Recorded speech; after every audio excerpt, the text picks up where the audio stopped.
Good evening, everybody. Welcome. Hello, hello. Hello. Yes, welcome to another edition of Tuesdays with Story.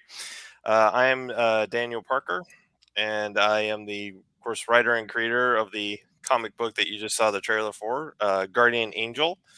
Mailing list is now live on Indiegogo, and let me just see if I can pull it up here.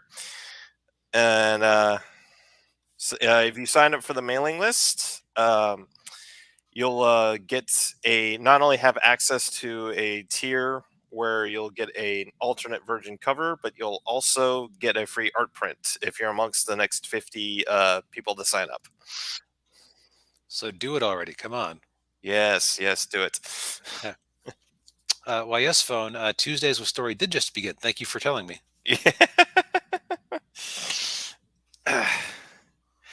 But yeah, looking to launch the campaign sometime this summer. If all goes according to plan. So yeah, and you'll be the first. But if you're on the mailing list, you'll be the first to know. So. Yep. Meanwhile, I'm DB Fastbinder, also known as Darth Bobcat, and this week I have something to shell. Basically, the first two books of Confession of the Magpie Wizard are on discount on Twitter. What am I thinking? Nobody buys things on Twitter. That's why nobody advertises there. But so I meant to say on Kindle. And basically right now, book one is 99 cents and book two is $1.99 instead of the usual $2.99. So if I can tempt you in, come on, you know you want it. Yeah. Well, here's the page for book 3, if it'll come up here. And my screen just locked up. Okay, well, anyway, Daniel put the link in the chat, so you know where it is if you need it. Also, hey Marci, long time no see. Yeah, hey man.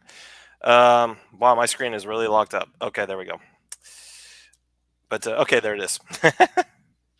All right. So yeah, get on that while you can. And while you're here, don't forget to like, subscribe, bell notifications, and all that other YouTubey stuff. Yes. All right. So so for this video, we're going to be talking about tackling to be controversial or to play it safe. Now, when we talk about being controversial, we mean it in a variety of ways. So in one respect, being controversial is tackling a current event or current thing, so like political or making any sort of political or social commentary, but also being controversial in the way that you tell this, in the direction that you take a story or the direction you take characters. Sometimes what you do in a story or with characters don't really. Some people will probably really like it. Some people might not. Sometimes it will work in your favor. Sometimes it might backfire on you.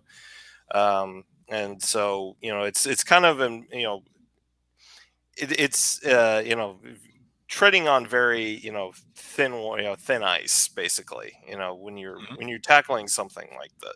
When you do something like this. Right. And we were chatting a little bit beforehand. Well, do you want to talk about, say, real world controversy first? Sure. Yeah. Okay. So an example of somebody who actually does controversy pretty well is Richard Meyer of the YouTube channel Comics Matter with your boy Zach. Because in 2020, he did a couple of these, and he's doing one about the Russo-Ukraine war, which is basically he'll come up with a 22-page comic that is kind of set in the moment as it's happening. Mm-hmm. That's because he isn't like, say, because he set these Flashpoint comics in this universe called Theosophy that he does, which is like actually is a really fun concept in my opinion. It's basically, there are a bunch of ruling families in the Illuminati. Every 100 years they have a proxy battle to decide who will rule the world. But nobody actually wants the job because they'd rather just sit in the shadows and make money. Running the world is expensive. So one of the ruling families has decided to make a bunch of ringers and do a springtime for Hitler, where it's like, we'll get a bunch of idiots who couldn't possibly succeed.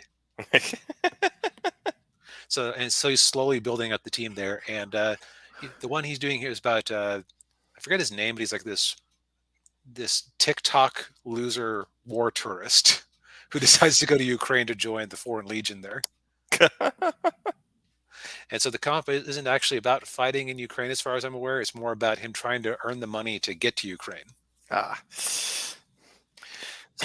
it's like that's a good example of how to find like a current incident and like twist it a little bit. Just like where it's like, okay, it's not necessarily about it. You're more just using it as a backdrop for the story you're already telling. Yeah. Yeah, he did it, and of course he had a couple other ones too. Like Pandemic was one, which was coming out right around Right. COVID, and then the Ballad of No was another one, which is taking place during some of the upheaval of the a couple of years ago. Let's see here. Do I? Yep.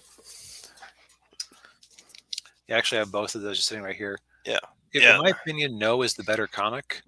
Pandemic, Mhm. he kind of makes the mistake of, I don't know if I could have known what was going on in the comic if I hadn't heard his pitch video. Yeah. Because it kind of starts abruptly. Yeah.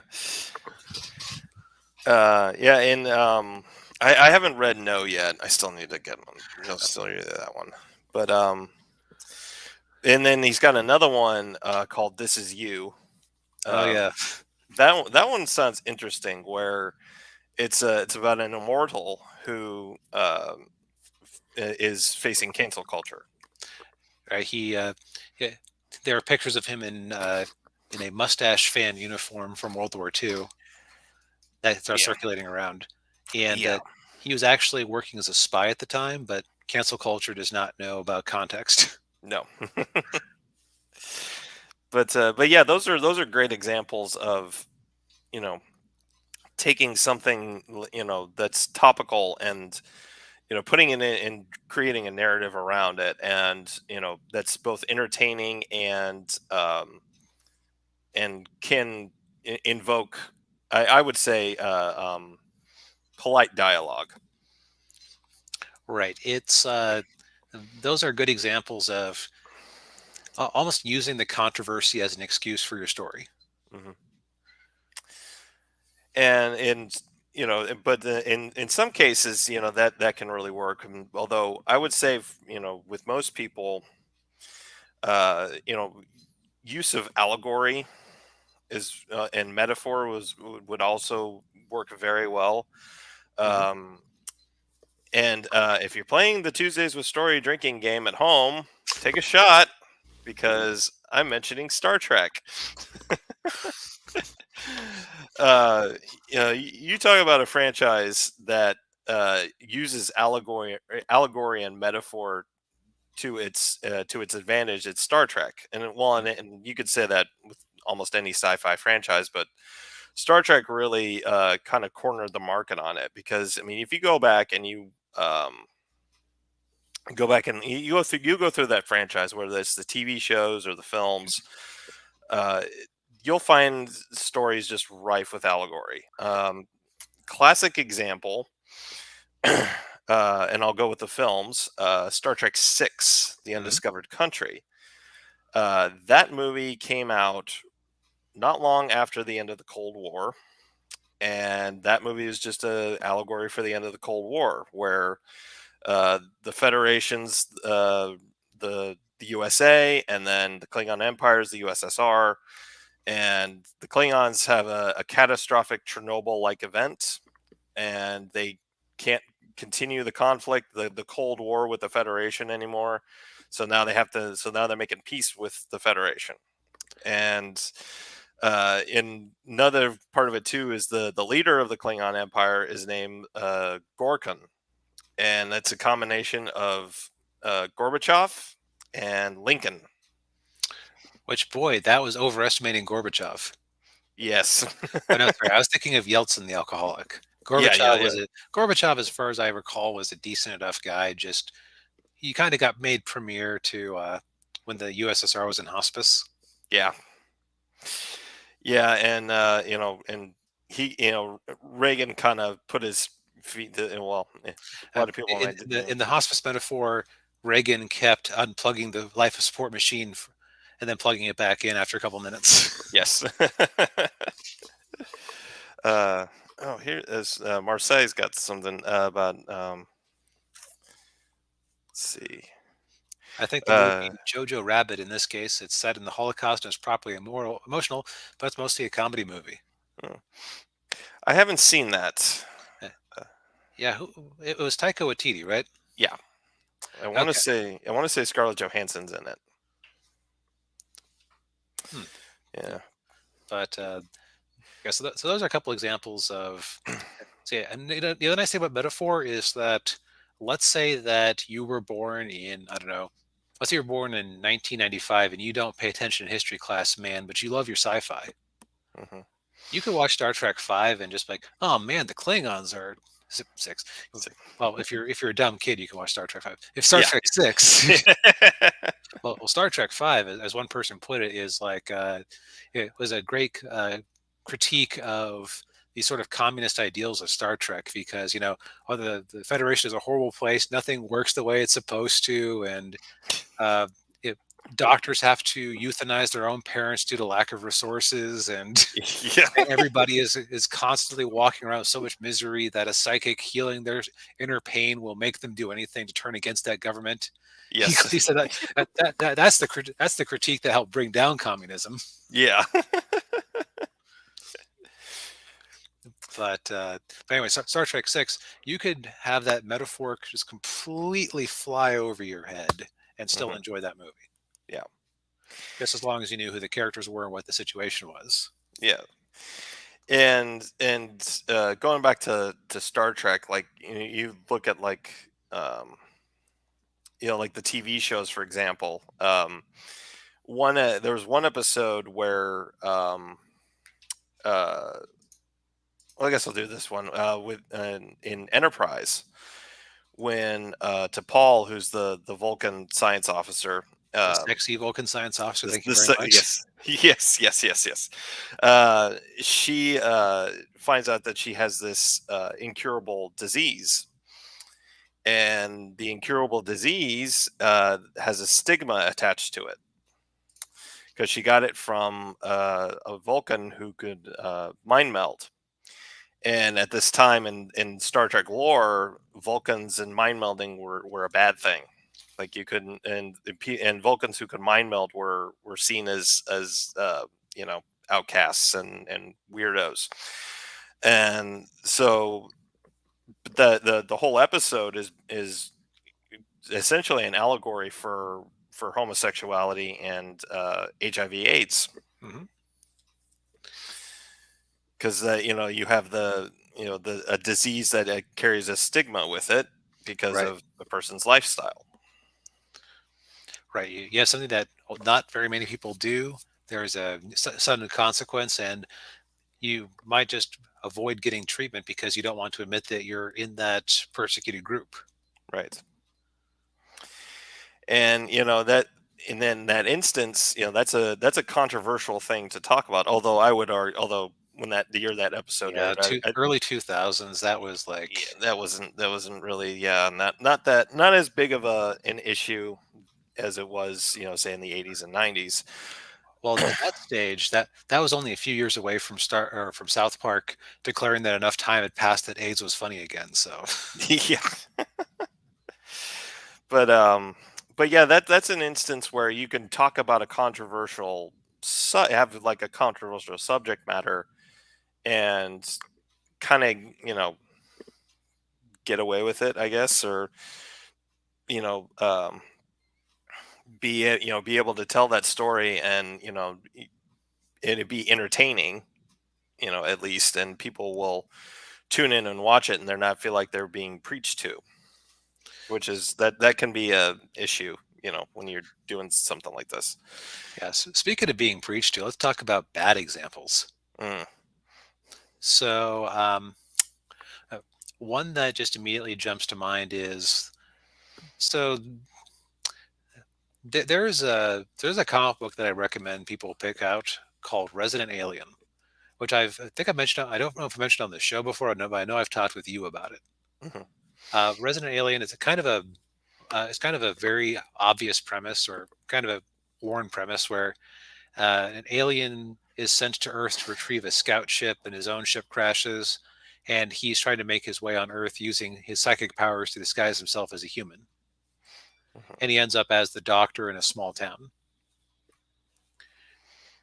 Now, the comic book is interesting in that it's like a quiet mystery series. It's very much it's like he's basically like, he's a doctor, but he learned a lot about humans by reading old pulp novels. So he enjoys helping the police try to solve murders in this small town. Mhm. And there's not really like any sort of, it's very much character driven. Like every volume of the series is a different mystery that he's unraveling, and it's just the best review I can give it is that I sit down thinking, oh, I have a few minutes. I think I'll read through a volume of Resident Alien. Then it's like an hour's past, like, and there's the last page. What just happened? Uh, it never I'm never able to control my consumption of Resident Alien the way I expect to. Yeah. Contrast that with the TV show. Um, First off, they put it into kind of overdrive by hiring a comedic actor, Alan Tudyk. I'm never sure how to pronounce his name. I'll I say think it's Tudyk. I pronounce it tunic, like a tunic. I thought there was a D in there though. The D might be silent.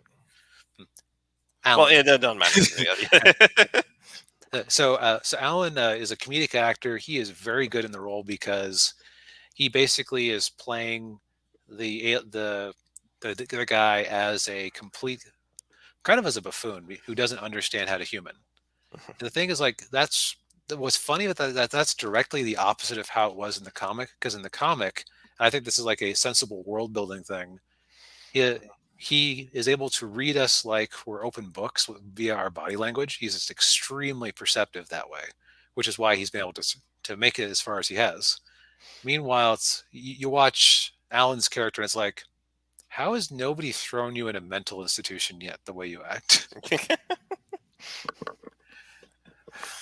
Um, but that's like a different thing. What this series is about, though, is so in the comic book, the resident alien is just a victim of circumstance. He had a mission. He had to leave his family to, because they're operating on some sort of relativistic faster than light travel where, you have to be in a pod, and travels to Earth can take years or decades. Mm. Um, and so it's a big sacrifice he took for ultimately nothing because he wasn't able to recover the probe. So he's now just living in the aftermath of it. So it's a series about loss and everything else. In the show, the alien is actually explicitly sent to Earth with the objective of destroy all humans for environmental reasons. It's a very different take, and like they have an episode about the gender page gap, which is like, yeah, that's why I tune into a comedy show about a funny alien. Mhm. Yeah. And it's like the show, it's almost like it's embarrassed at how with itself. It's like, hey, we want to have a fun premise, but we're an important show talking about environmentalism, and oh, aren't the Native Americans great because they're so much more in touch with nature, and they aren't destroying the earth. Yeah, I mean, sure, they're driving to and from the city in SUVs like everyone else, but it's different, darn it. What was my thought at the end of a particular episode? But it's like it can be oddly preachy for a comedy about to a super autistic alien. Yeah. And so they're wearing, it's like they're trying to add some controversy to make themselves seem more important. They don't actually have anything to say about it besides environmentalism good, pay gap bad, you should be a good father. Oh. Women are people too, and you should treat them like people.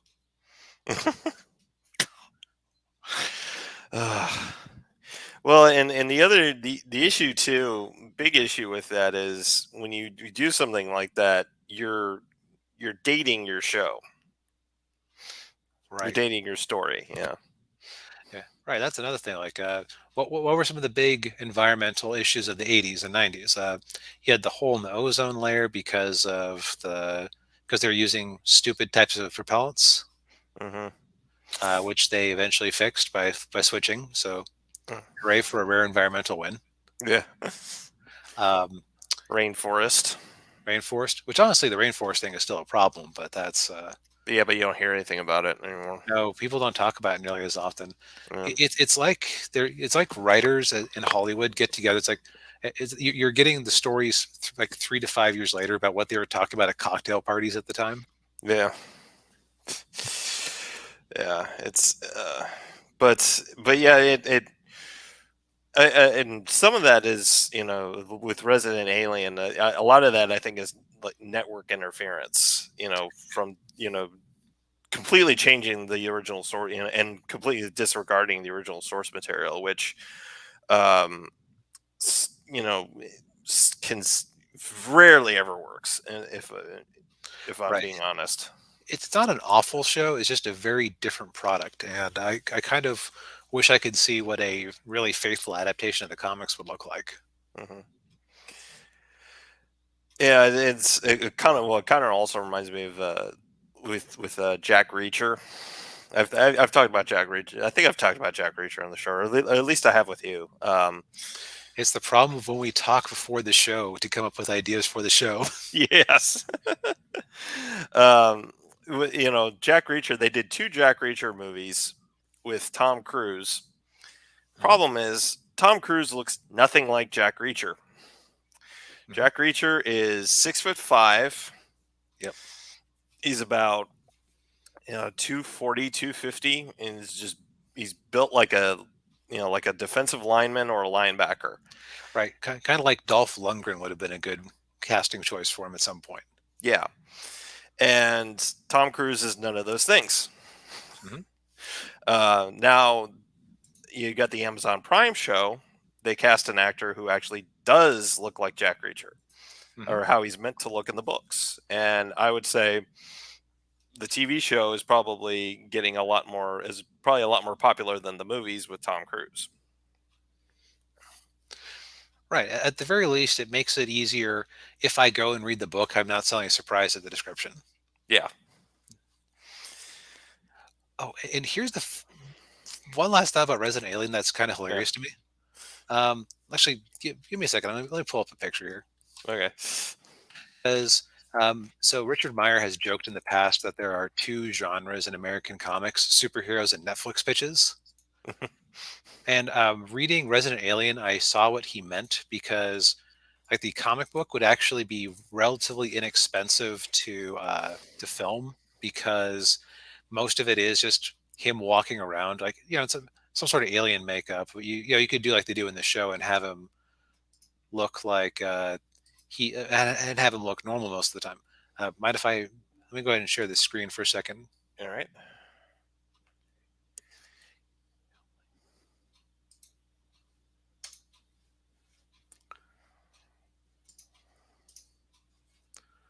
All right. So let me know when it's up. And it's up. Okay, so here's what he looked like in the comic, but usually just wearing like a regular show, right? Hmm. Or regular show, regular human clothes, right? This Yeah. is the much more elaborate version they made for the show. I it's an impressive costume, and he has like little prosthetic vestigial arms in here too, and he's has weird legs, and it's a great effect. But Yeah. you think to yourself, if you're trying to like be on a cheap TV budget, this seems much more achievable. Yeah. But Yeah. um, yeah, that's just one of those things that amuses me Yeah. because I watched the show first, then dove into the comic. Yeah. um, but yeah, like if you're so when you're doing a controversial topic, or you're doing a controversial thing, like you know just going out and being and just saying what it is probably isn't the best way to go about it, um, because you'll probably lose quite a few people. Um, Whereas if you do it like with allegory, some you might get people who might not necessarily agree with the messaging you're putting forth, but they're going to be entertained by the story. And it might make them think about it. Hmm. Like, say there's a fair number of Star Trek's episodes where they go to an alien world, and one group of aliens says they're superior to the other group of aliens and mistreats them, and like Janeway or whoever gives a speech at the end, it's like, we humans used to be like that, uh, treating our fellow brothers as inferior, but we evolved past that. Maybe someday you will too. Actually, it's a terrible example. Voyager is so on the nose with everything. Yes. Um, Well, let's take the okay. Well, let's take the example of Star Trek Six. okay, So, I was born towards the tail end of the Cold War, so I don't know what it was like living with that constant nuclear paranoia, right? right. So, for an audience member who might be inclined to just say, "Yeah, let's bum rush Russia while they're under bad thing and install our own people there," like, let's just get those jerks been threatening us for years. that that movie might, like, even if they get the allegory, they might go, huh, that might not go good places. Right. Or like the more subtle racial things you might do in Star Trek, um, uh, would make someone go, those purple aliens were really mean to those green aliens, and the green aliens weren't too bad. Maybe I'm wrong to not let people in my state vote. Yeah. Yeah, and well, the classic example is from the original TV show where I can't remember the name of the episode, but it's where you had one guy who was black on one side and white on the other, and then the other guy was black on this side and white on the other, and Hmm. and they're both fighting each other, and they're like, and they're like, well, you can't see the difference, and they're like, you can't see the difference between the two of us, like, no.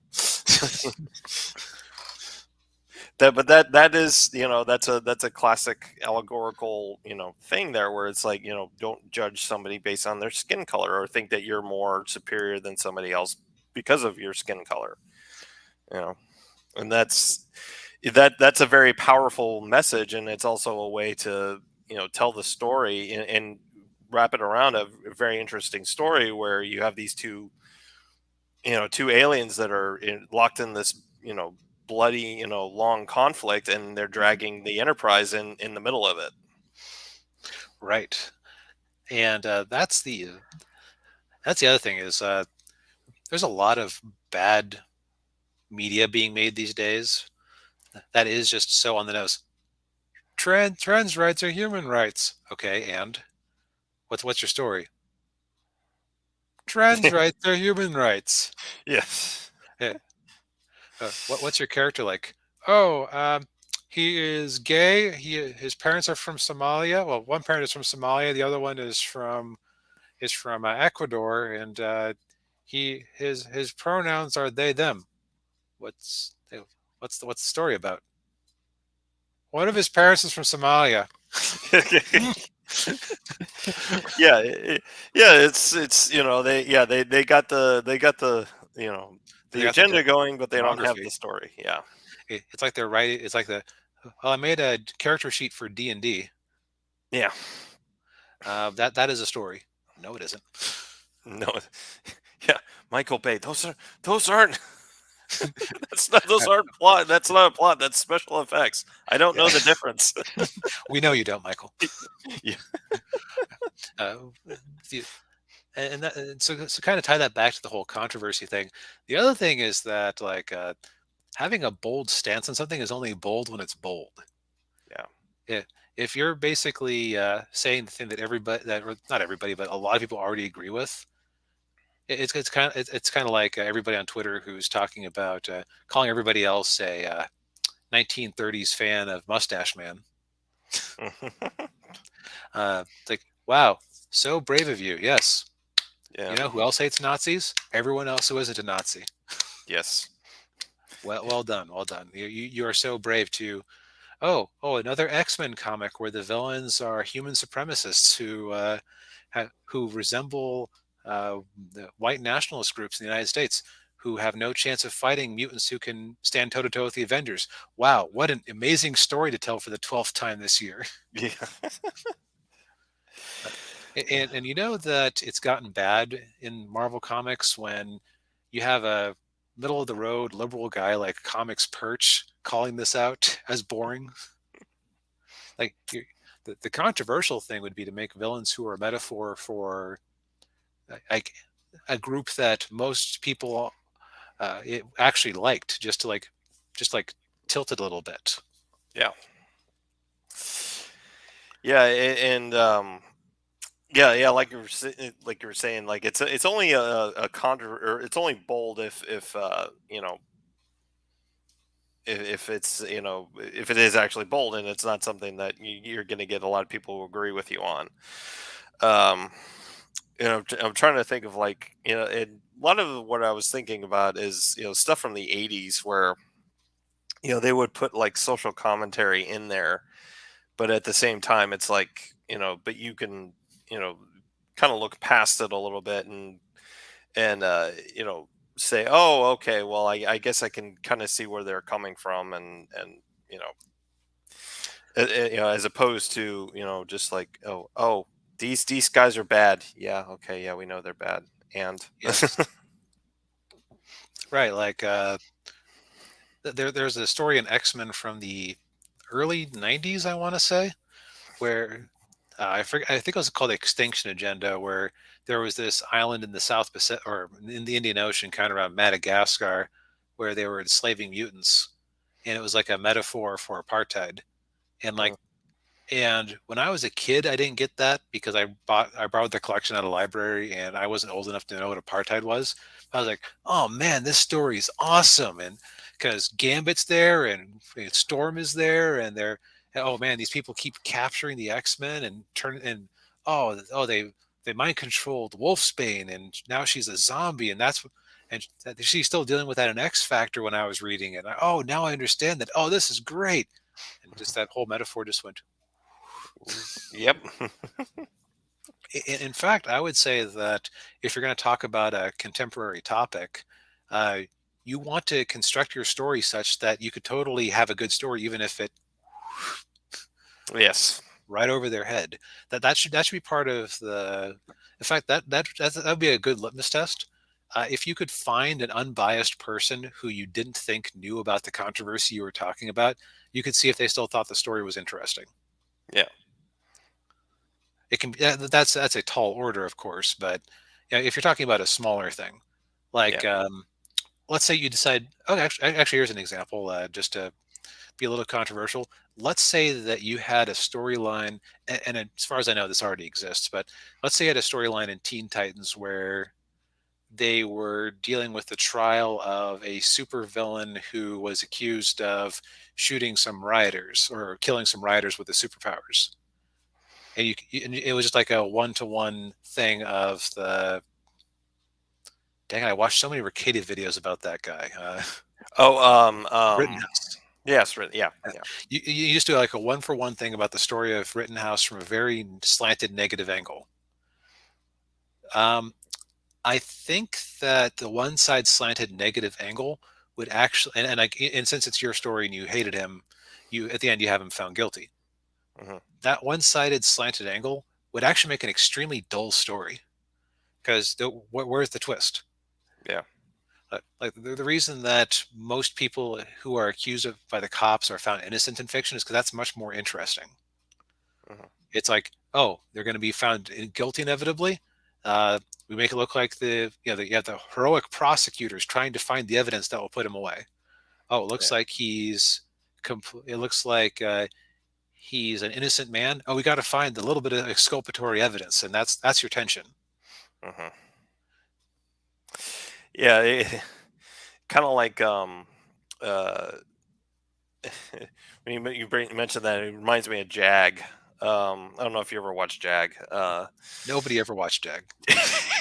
Well, no one, That, no that, one, that, that was no, a no joke. one. That was like bizarrely high in the ratings throughout the 90s. Yeah, well, yeah, it was very popular amongst the the 55 and over demographic, um, but the main character in the show, he never loses a case. And it's like, oh, okay. Well, if I already know he's never going to lose a case, why do I want to watch the show where he's trying to help some petty officer who's accused of murder? Like, okay, okay, yeah, well, He always wins. Okay. yeah, Yeah. Now counter example, you can have something interesting like Columbo, where you know that he's going to find, like, actually Columbo, the episode start with you see the murder take place, and you basically know that Columbo is going to figure it out, but the joy is in watching him figure it out. yeah, yeah. It's all in. Yeah, and that was all in with Peter Falk's performance. Yeah, I've seen the clips of him. I have to imagine that story wouldn't be nearly as successful without him. Yeah, yeah, yeah. I think so too. Yeah. But, so that's as far. So I think that's a good. We've talked a bit about controversy in terms of current events and politics and things like that. It seems that our kind of overall conclusion there is that it can make for a compelling story. And you as a writer, you're not just writing to make product. You want to actually you have a point of view, or you want to come up with cool, fun ideas. Mhm. So it's only natural that some of your politics are going to leak in. It's just how on the nose are we? Yeah. Be Kirk, don't be Janeway. Yes. I think that answers Marsai's question from before. Would you still put it out there if you knew your material was going to be controversial? I think that it is worth the risk, just because otherwise you may not have, you won't grab people.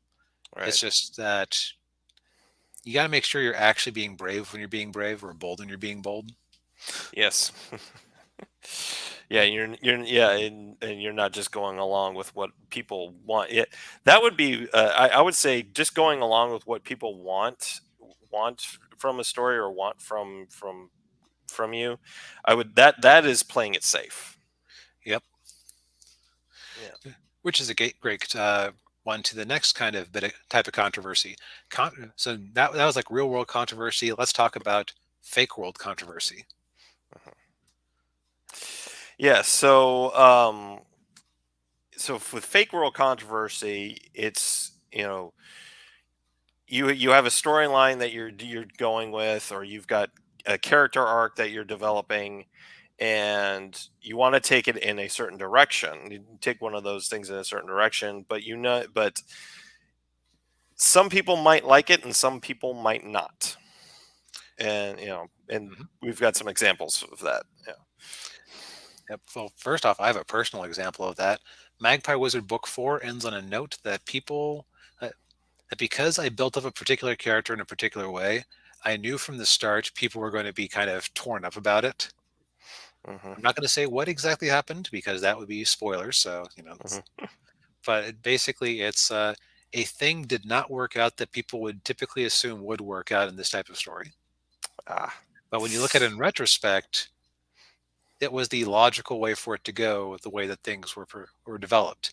It's just not what you necessarily would expect. Mm. And I would say, if in your case, you've got enough. I think I would say you have a very loyal fan base that they might be they will be torn up about it, but they'll be accepting. Right. I have like a core group of people who stuck with it. Like I said, oh man, that ending just hurt. Hmm. It's like, well, good, mission accomplished. Yes. And that type of ending is good as opposed to Mass Effect 3. You mean which explosion do you want, and which impossibility do you want?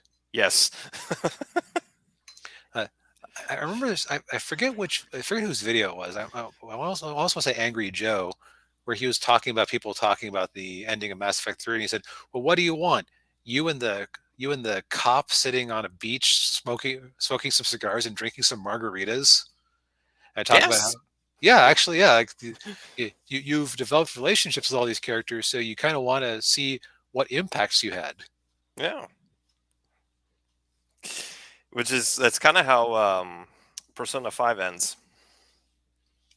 If Oh, you're, with the on the beach with well, you're not on the beach, but you do go metaphorically, around and yeah, you yeah. right? As a and you, especially in a interactive media like that, you want to feel like you had a consequence, you had a impact on things. Yeah. Yeah. And but yeah, that's you know, it that yeah, so we have a good example of that and we have a bad example of that. Where you're and then another bad example would be with like Spider-Man One More Day. Oof.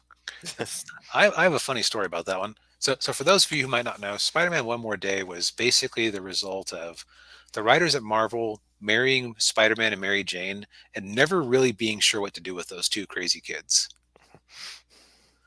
Like from the start, they were trying to split them up. It felt like after the first couple of years because I think a lot of people saw Spider-Man as a reflection of themselves.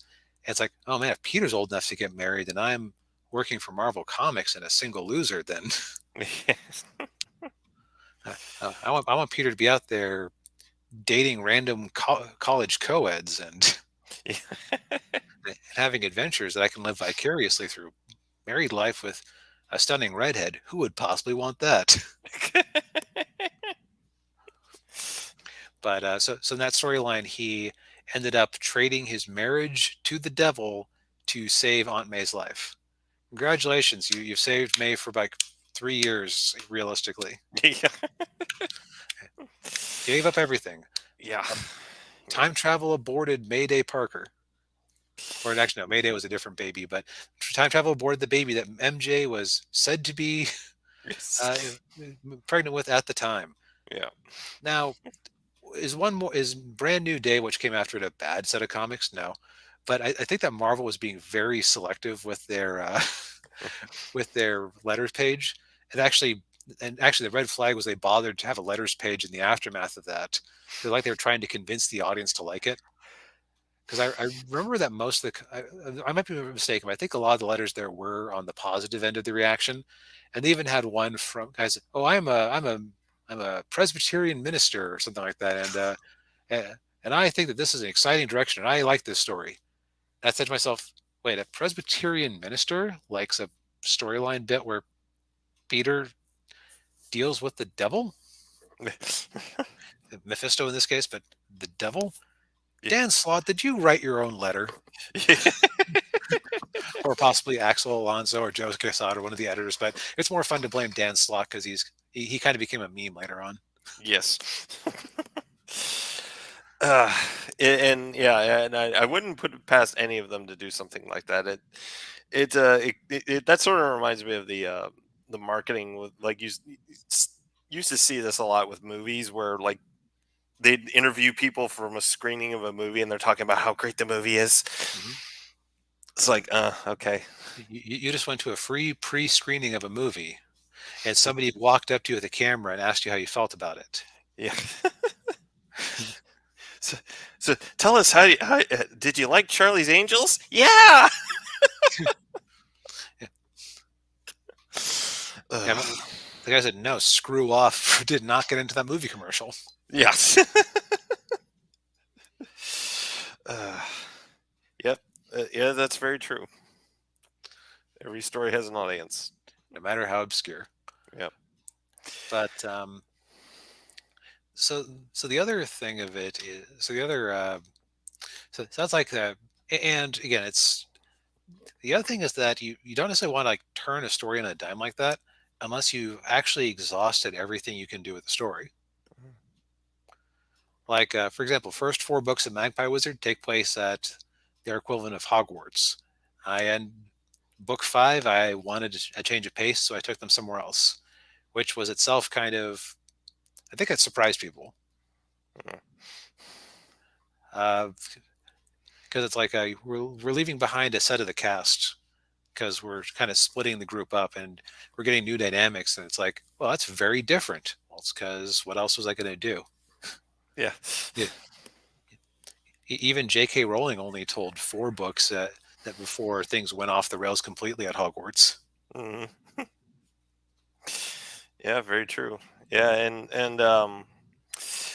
but it in those instances, it actually, I think, is it's good because you're keeping things interesting. Right. The worst thing you can do is get into a complete rut and hit a point where you don't want to hit a complete rut where people know what's going to happen next every single time. Hmm. It's like he's the Jag guy. He's gonna solve the case, and Yeah, yeah, it's so wonderful. yeah, yeah, and what would be what would throw it for a loop is if he does lose a case, and you're like, what? Right, like that would be like a big thing. No, no, I'm undefeated.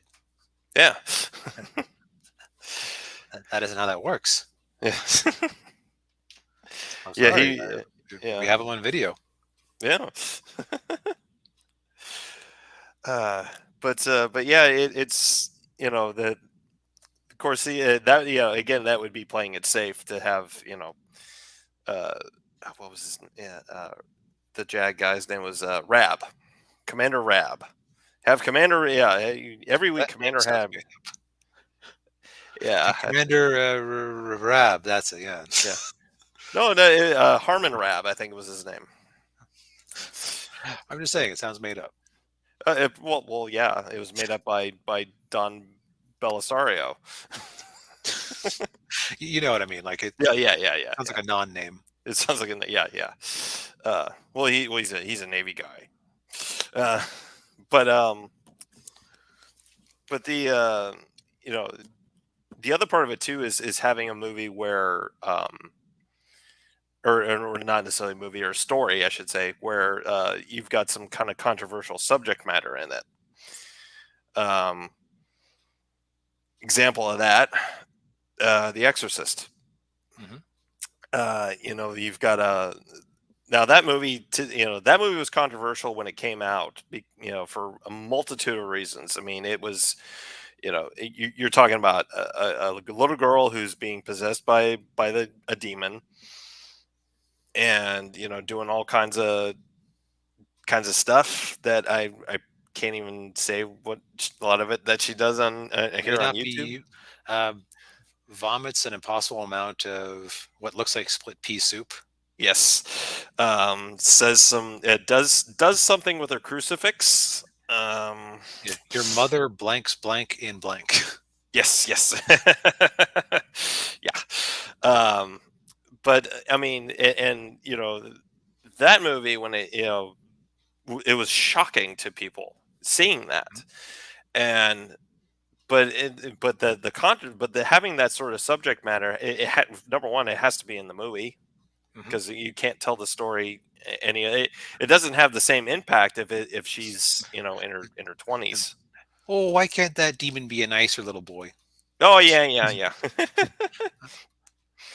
Yeah, and yeah, it doesn't have the same impact, and as such, of course, that movie made just a ton of money Right.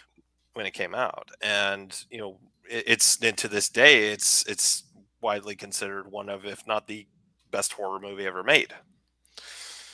Right. And that's because that isn't necessarily like yeah, I doubt that in 1970 whatever that there was like a huge controversy.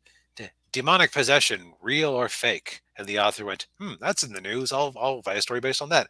No, he just took like an out there concept and ran with it. Actually, it was the Oh, former, not the latter. no. Oh, that's right. I forgot that it was based on a real story. So my bad.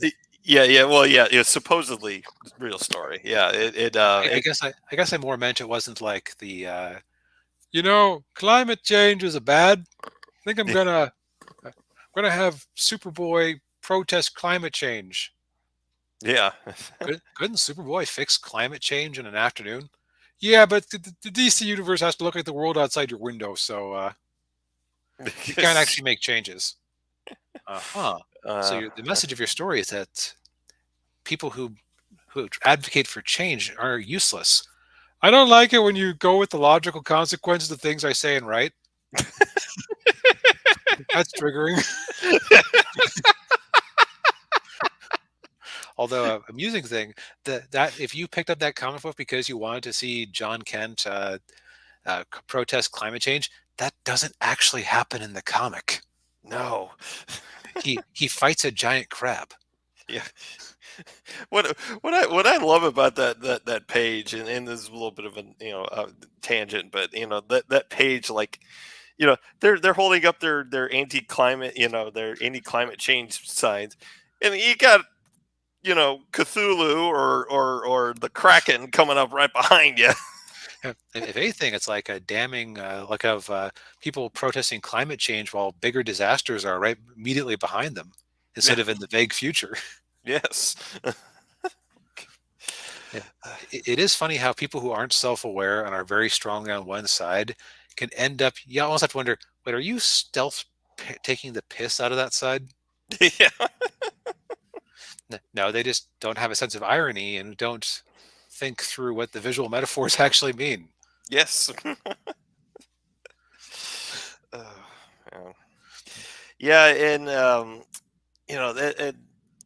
sometimes I will say too, like, if you're when you're going into a controversial thing, um, I would say before you do that, it would probably be good to have like I would say probably have a core audience, have a core group of people who will are going to trust the direction that you're taking a series, or you're taking going to take the characters, because that will go a long way. I guess having some goodwill. Right? You got to have some goodwill to burn if you're going to do a radical shift in direction. Mhm. Or you have to have something, you have to have a known product that has never been all that popular, so it's actually open to a big shift. Yeah. So for example, one of the podcasts I listen to sometimes is Rob Liefeld, the comic artist. He has this great talk about X-Men where the original batch of X-Men, like X-Men and Jean Grey and the Beast, none of them were like the comic never caught on because none of them were actually all that interesting to watch fight. Like everybody's thing was, oh, the Beast can bounce around, but Angel, he's a guy, but he has wings. Yay! There's a reason on the original X-Men cover they had to give him a bazooka to make him visually interesting. Jeez. Um, but everyone else's powers, you're either casting your arm, you're either an arm caster, as Rob Liefeld put it, or you were a temple toucher. It's like, haha, I'm Havoc, and I'm going to shoot an energy blast at you. Oh, I'm Cyclops. I'm going to touch my glasses to hit you with an energy beam. This is like now. Is that a cool power? Yeah. It can't be the what the entire team is built on. So, so then they come out with the all. So they ran through it and they did, I think, 90 issues of X-Men. Towards the end, like, all right, I'm going to do my bad Stanley impression here. All right, I really like these X kids I came up with and then left after 2 issues, but but they just don't sell. Darn it! I've got it. We'll put a best artist, Neil Adams, on it, and he'll draw a thing about Sauron, the dinosaur man. Who kids love the dinosaurs, so that'll put asses in seats, and it didn't No. because the characters were still fundamentally temple touchers and arm casters. Yes. It was like it would be like as boring as having a team of all Wolverines. Mhm. So speaking of, so then they put the comic book in reprints for a while. Then they took a second stab at it. It's like, okay, so we'll have Cyclops around. He can touch his temple all he likes. He can be commander. But then we'll have like a big, strong Russian guy called Colossus who turns into metal and he can rip things to shreds. And we have Wolverine with cool arm claws. And oh man, we'll have Thunder Chief is not his name, but he died shortly after. I forget his name, but he was Yeah. like, in fact, I noticed that there was the boring one who just had super strength and was just like a worse than Colossus, but had Indian tracking skills. I think because that every Native American had Indian traffic tracking skills at the time because nobody was creative. Yes. Um, but uh, but yeah, so like it, suddenly the X Men became a phenomenon because you had a balanced, interesting team, and that was a risk. Like you could have totally tanked the brand if people didn't like it, Hmm. but they had a little bit of capital because people knew the brand. It sold well enough in reprints that the Marvel didn't just stop printing it. So clearly there was some value in the brand. Hmm. But people were also like, I kind of like this, but you know, it wasn't a new Coke situation. It was a revised Coke Zero situation where it's like, we have this thing that people kind of like. Let's make it tastier. Mm. Yeah, and I would say in the long run, of course, it seemed to work out for him pretty well. Uh, top top selling comic book of all time at 8 million copies, being X-Men #1 from the 90s. Yeah, Uh, Mildly impressive. Mildly impressive. mildly impressive. Yes. um, and well, that actually kind of reminds me of. I'll go back to Star Trek. Taking going in a different direction, but so in 1986, after Star Trek 4 came out and it was a big hit, they decided to go back to television. And at first, everybody thought that they were going to do another show with the original cast. But Hmm. then Gene Roddenberry came out and said, "No, we're going to do younger, completely new cast. They're going to be younger. It's going to You be on can't say younger when one of them is Jean-Luc Picard, but Well, well, he was in his well. Stewart was like in his late 40s, but I mean, wait, what? I thought he was like. Actually, I guess he's kind of like some actors where it's like Steve Martin has been 40 since he was 20. yeah, yeah, yes, yeah. Stewart was like in his. I want to say he was like early, or no, like mid to late 40s when he was on Next Generation. Um, but Sorry, I got you there. yeah, yeah. um, but they said, yeah, we're going to do it with this new cast, and it's going to be set further into the future. And a lot of people were not happy about that. Nope. And the And first couple seasons of Next Generation kind of bore out the complainers. yeah, it did. And a lot of people were just like they didn't like the show. They didn't like a lot of the characters. They didn't like what was going on with it. It wasn't until Roddenberry stepped away because for health reasons, and they put Rick Berman in charge of the show, Hmm. and they started doing more character-driven episodes along with plot-driven episodes, and then all of a sudden, the third season started getting really good, and Hmm. then it took off after that. And then after that, they had like 20 continuous years of Star Trek on TV, Yes, sometimes with overlapping multiple shows, which is just crazy to think about. yeah.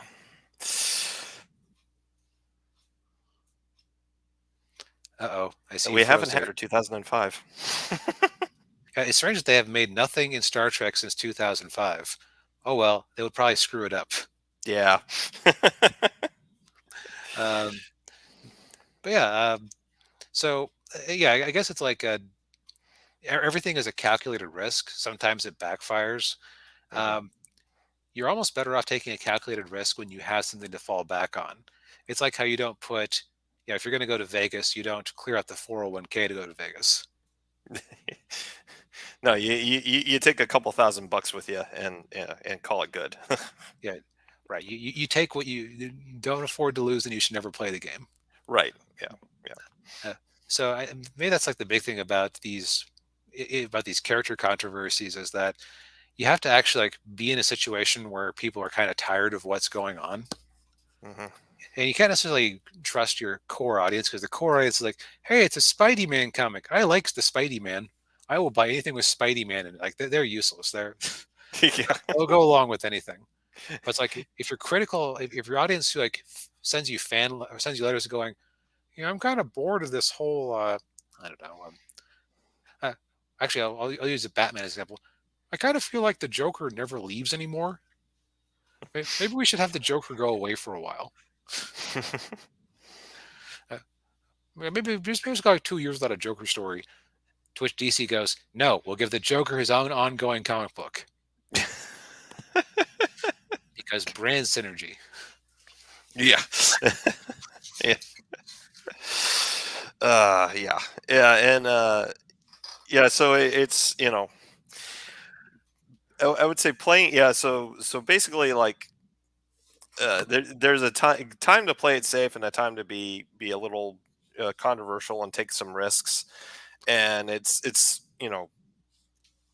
playing it safe would be it's good for maybe like in the short term, but in the long term it could really bite you. And then at some point you kind of have to be bold and do something completely out there, not out there, but something that might get people talking.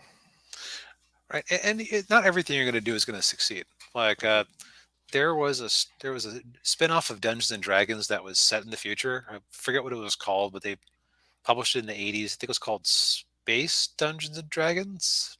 Could be could be mistaken. Hmm. But like it was a bomb, but you know what?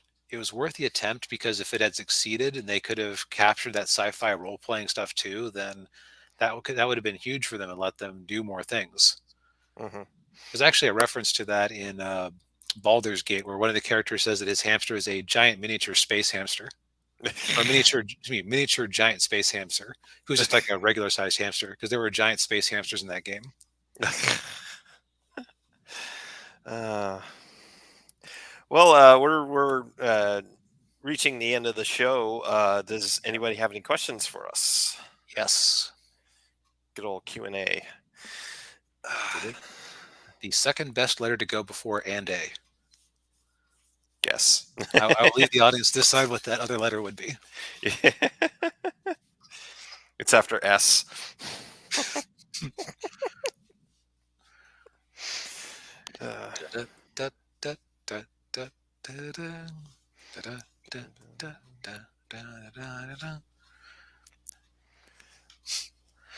I need to remember that silly voice I was doing before.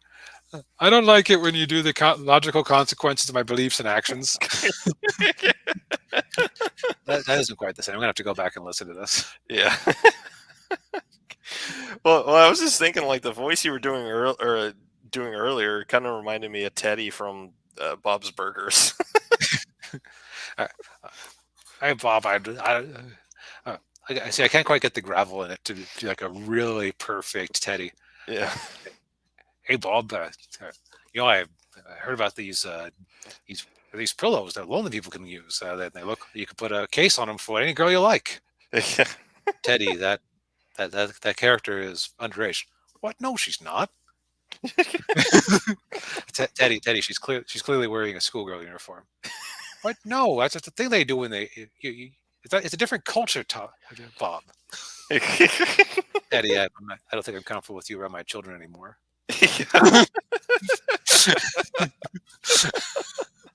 Yeah. I never knew you was a racist, Bob. Teddy, you're Dutch. You merely knew what I was, Bob. I got to say, that's kind of racy there. Anyway, that's enough of me being weird. Yeah. It was a long day at work, so I got a lot of weird to work out. Yeah. All right. Well, if nobody's got any questions for us, I guess we'll call it a show. Any parting words, DB? Be controversial unless it's a bad idea, in which case it's a good idea. This is clear and obvious advice that everybody should be following and doesn't require any nuance. You can just apply it in all situations blindly. Yes. All right. Well, want to thank everybody for watching. Like, share, subscribe, do all that fun stuff. And we'll see you all next week. Good night, everybody. Good night.